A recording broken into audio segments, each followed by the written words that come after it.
off the top, Zadorov gets dealt in the afternoon. How did you find out, and how do you think you and the team processed that news? I found out from Connie when it happened, and I thought the team did a really good job. And I think it's just kind of a carryover of their ability to kind of deal with outside noise. Again, it's all part of it, and we have a lot of guys that have been around trades before, and they happen. Teammates that are good friends go to different places, but it's part of the business.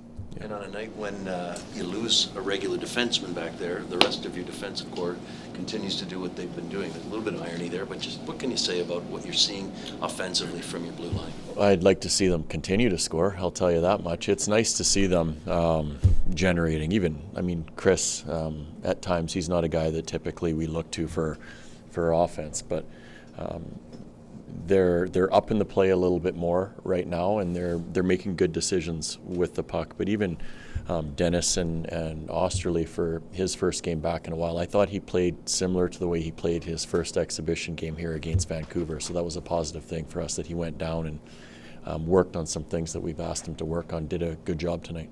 Nice to see that Chris is sort of avoiding putting himself in harm's way again. Yeah, he was smarter this time. He turned to go the other direction on that one. It just says so much about the guy. It really does. Like he's an important person around our room, not just for his ability on the ice, but the quality and character of person that he is. Yep.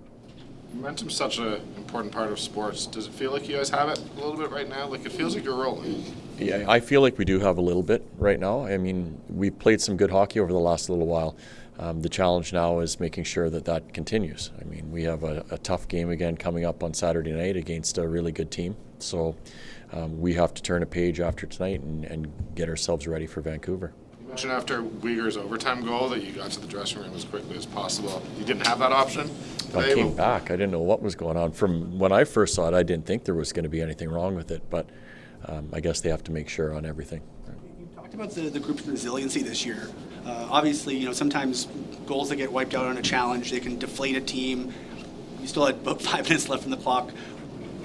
What's the key to making sure that something like that doesn't take the wind out of the group's sails and you keep pushing through it? I don't know if there's a key to it. I just felt like tonight, our bench felt like we're coming back to win tonight. It had that feeling all night. It really did. That when the penalty shot goal went in, there was no sag, nothing like that. So they felt tonight that they were going to win the game, and you can see it after situations where they gave something up. They came back with a good shift and found a way. Is there any way to develop that on the bench other than to just have come back in a few leading up to this? It gives you the confidence by being able to do that for sure. But again, we've talked a lot about it over the last little bit. The guys in the room are starting to take that over, and that's an important thing. So Mikael and his group of guys have done a really good job there. So in that sense, Ryan, when you are trailing as a coach, are you just letting Backlund and the others communicate? Like, or are you offering positive reinforcement behind that?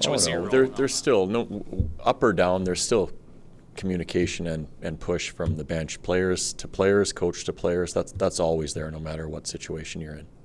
Audrey, about Zari had those 2 rushes in the first period, and the second one, I don't even know what he did. He went outside, inside. It was fun to watch. Yeah. And Kadri just said, I like the courage. Yeah. Is that how you feel watching what he's doing? I think that's probably, Cads would probably say that because that was probably Cads when he was young, if you look back at it. So he probably sees a little bit of himself, I would assume, when he watches that. But courage or confidence, I don't know what's the better word, because you don't see a lot of young guys trying to do things like that.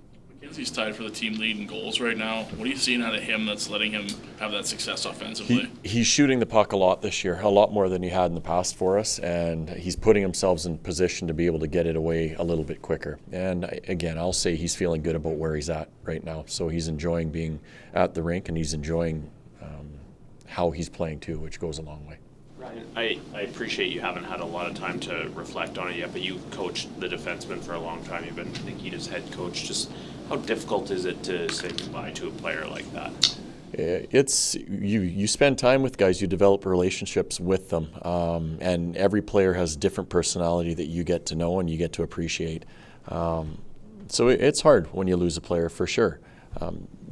but it's also opportunity, and that's the way I look at it. So you lose a good person out of your room, but now it's an opportunity for another good person to kind of seize the day, and that's the way we have to approach things. And like I said tonight, I thought our guys in the back end really did a great job collectively of playing hard and playing the right way.